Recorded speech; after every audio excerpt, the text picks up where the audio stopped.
Sin duda.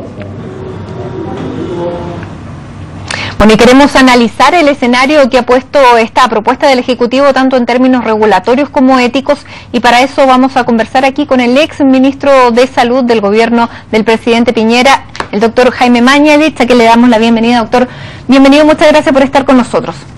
Y director del Instituto de Políticas Públicas de la Universidad de San Sebastián. Ese es para que no olvide el apellido que tiene ahora además. Doctor, bueno, ya conocimos el proyecto, ingresó el lunes, ya están todos los detalles. Usted se manifestó en un principio en contra del proyecto de ley. Quisiera saber qué le pareció una vez conocidas cuáles son las causales y si está de acuerdo con alguna de estas tres materias que está proponiendo el gobierno. Ha habido muchos proyectos sobre aborto que se han presentado a través de mociones parlamentarias que creo que por esa restricción eran bastante incompletas.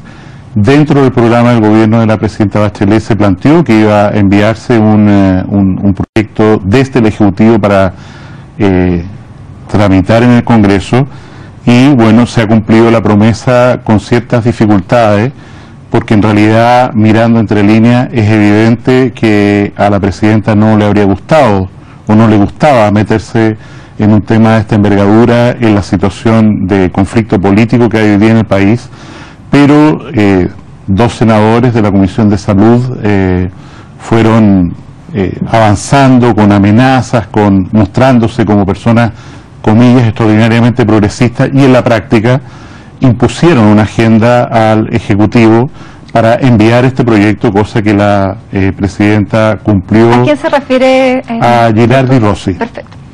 De hecho, una parte sustantiva del problema que tiene la limpieza de la discusión es que ellos dos en particular no se allanan a la idea de que este proyecto no haya sido presentado a través del Senado como ellos deseaban, y tratan de terciar en una discusión que está radicada en la Cámara de Diputados a través de ideas, digámoslo así, súper de avanzada. Bueno, porque además plantea la eutanasia en el misma... La eutanasia, que la edad de que se debe permitir gestacional. Pero vamos por parte. ¿Qué le parecieron entonces este proyecto que finalmente, como plantea o interpreta usted, la presidenta Bachelet envió, no tan convencida, pero envió finalmente a la Cámara de Diputados, donde comenzó a discutirse el día lunes? Este proyecto contiene estas tres causales que ya las hemos venido conociendo largamente. Quisiera saber qué le parece como proyecto y si le parecería que tal vez si se dividieran en tres causales pudieran ser votadas. Yo creo que es un proyecto engañoso,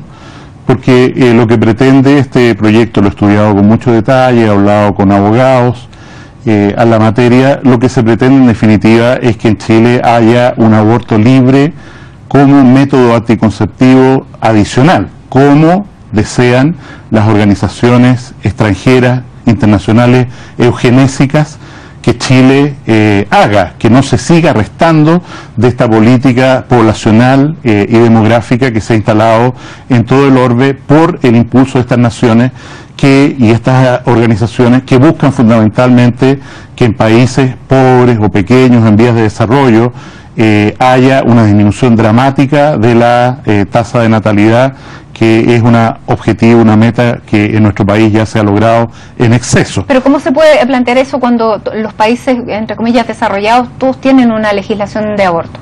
Todos tienen una legislación de aborto que no termina con las guerras del aborto, restricciones más, restricciones menos. Por ejemplo, leía la semana pasada, en el estado de Mississippi, la Corte Suprema local del estado cerró la última clínica de abortos que había. O sea, hoy día las mujeres de Mississippi que necesitan aborto tienen que ir a otro estado a recibirlo, porque las guerras del aborto nunca terminan.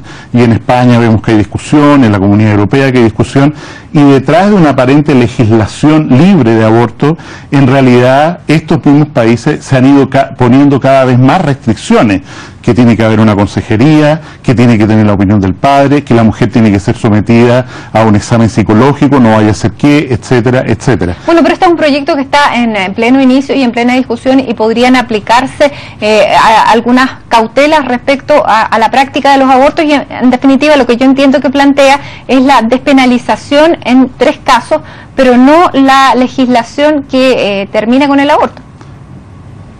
O sea, efectivamente... O sea, despenaliza el aborto pero no lo legitima. Esta legislación en la práctica legitima el aborto en cualquier circunstancia.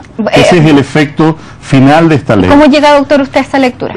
En primer lugar, ¿sabe usted cuál es el mundo objetivo de mujeres a las cuales se refiere este proyecto? O sea, si este proyecto se aprobara, ¿cuántos abortos se practicarían legalmente en Chile? No tengo el dato. 1000. Vale decir, en un país que dice que tiene 30.000 abortos ilegales, cosa que yo no creo. O sea, hay tantas cifras. No, estoy hablando del mensaje presidencial. O sea, lo que estoy hablando es, este proyecto, cuando dice, ¿no es cierto?, vemos tal número de violaciones que terminan en embarazo, tal número de malformaciones, tal número de casos de mujeres que pierden la vida, consecuencia de que han seguido adelante de un embarazo cuando tenían situaciones médicas de grave riesgo. El universo a que el proyecto de ley firmado por la presidenta se refiere a 1000 mujeres al año. De eso estamos hablando. Pero en la realidad, cuando se dice que no hay obligación de denunciar cuando se produce una violación, cosa que deja a la mujer en una indefensión peor que la que tenemos hoy día. No se protege a la menor, a la niña, que desea tener un embarazo y que seguir con el embarazo y que es coercionada por su pareja, por sus padres, por sus tíos, para terminar con ese embarazo. Nada se dice de la protección de esa menor en este proyecto de ley.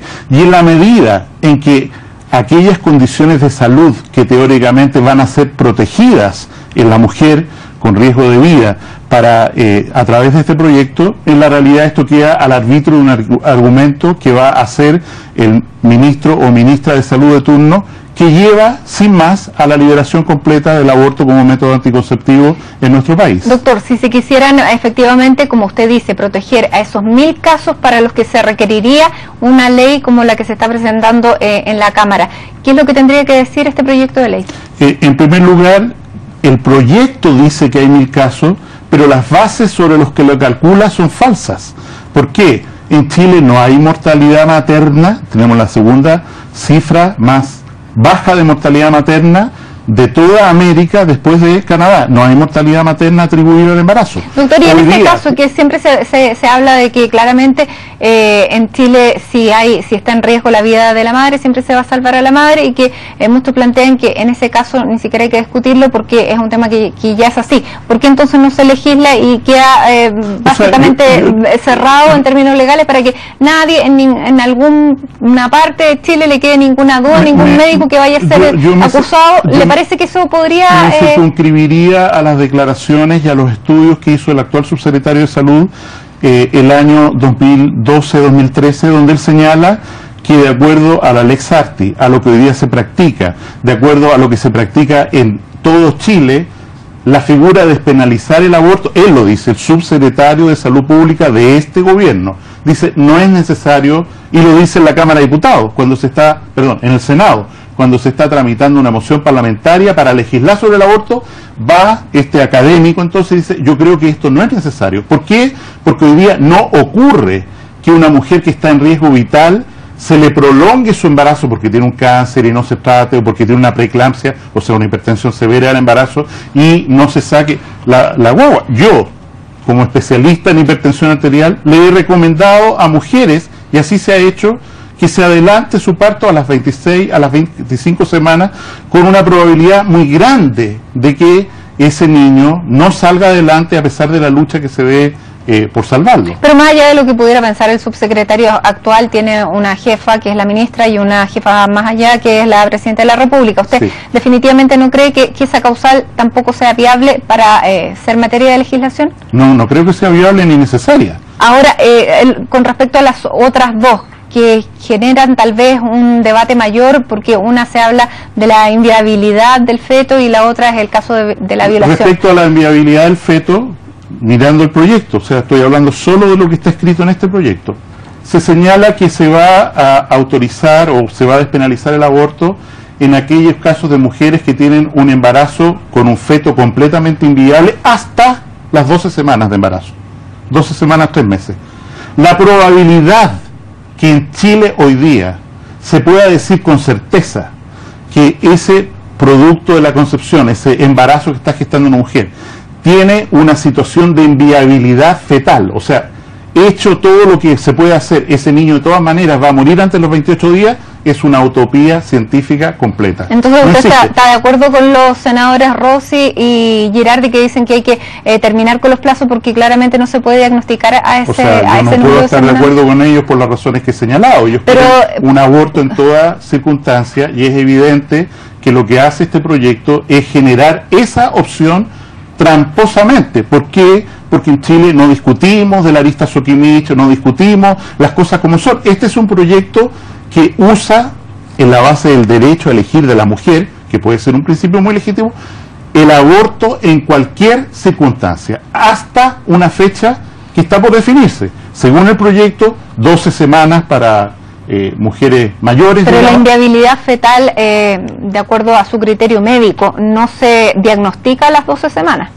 O sea, de acuerdo a mi conocimiento, diagnosticar con certeza una inviabilidad fetal, salvo una mola hidatiforme, una cosa así, que en realidad no es un feto el que hay allá adentro y no es un aborto, lo que se está practicando, en situaciones en que el feto existe, que está desarrollándose neurológicamente. Decir con certeza, antes de las 12 semanas, aquí hay una enfermedad incompatible con la vida de este menor. Entonces, no hagamos sufrir a esta madre y prolonguemos este embarazo.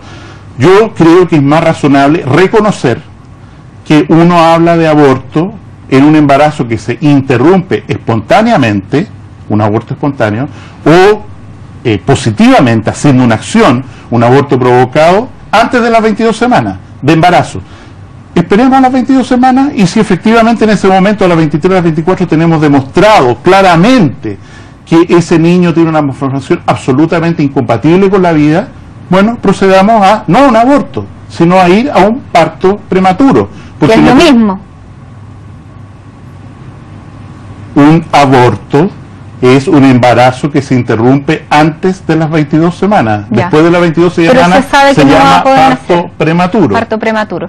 Para usted esa sería, digamos, una salida para un feto inviable. Me parece una situación razonable, atendible, una vez que se demuestre que ese embarazo de 24 o 26 semanas en realidad tiene una situación incompatible con la vida y que incluso llevado a cuidados extraordinarios, una neonatología, lo que fuera, no hay ninguna posibilidad que salga adelante. Cosa que hoy día tiene un signo de interrogación tremendo. En Chile hoy, ya hay 20 niños operados, 20 fetos operados antes de las 22 semanas de embarazo por espina bífida. Claro, pero por ejemplo, un feto anencefálico, ¿qué pasa con él? O sea, efectivamente, si existe un feto anencefálico y está demostrado positivamente con las ecografías de alto nivel que corresponde, no una cosa a tontas y a locas, porque el tema del cual estamos hablando es muy serio y requiere una profunda mirada desde el punto de vista del diagnóstico.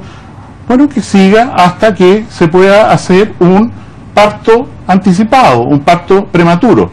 Pero insisto, en las 22 semanas son 5 meses y medio de embarazo. O sea, tener certeza de lo que va a ocurrir con ese niño antes de ese momento es muy difícil. A usted no le va a gustar, pero en ese sentido es coincidente con lo que plantea el senador Girardi. ¿Coincidente en qué sentido? En el número de las semanas le planteo. O sea, yo no sé lo que él ha dicho bien, pero decir... Que no se puede diagnosticar no se puede. O sea, si él ha dicho, perdón, Matilde, si él ha dicho que no es posible diagnosticar con certeza una malformación fetal incompatible con la vida antes de las 12 semanas de embarazo, tiene toda la razón.